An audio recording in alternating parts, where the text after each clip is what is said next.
Мисалы үчүн бассейнге кирип келгенде эле эң биринчи очередде спасатель болуш керек. Спасатель ар дайым спасатель көрүнүктүү жана белгиленип өзүнчө билинип туруш керек спасатель экенин. Тереңдигин жана узундугун бассейн боюнча полный маалымат бере турган схема туруш керек. Тереңдиги, жылуулугу, бассейндин температурасы, ошолор боюнча полный бүт маалымат эс алып келип түшө турган адам ошол боюнча бассейн боюнча полный маалыматтарды алып туруп, анан бассейнге кирсе жакшы болот.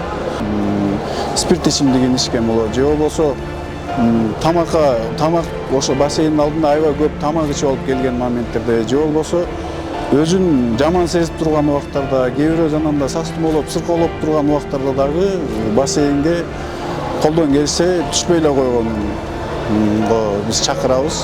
Суунун температурасы дагы адамдын организмине көп таасирин берет.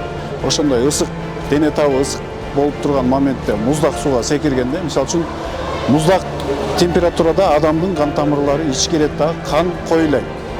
Ошонун кесепетинен мисалы үчүн адамдын каны суюк кез, ысык кезде муздак жерге секиргенде канда деген тромб пайда болушу мүмкүн. Мисалы үчүн тромбтор пайда болгондо жанагындай инфаркт кармашы мүмкүн, сознаниясын тирететиши мүмкүн.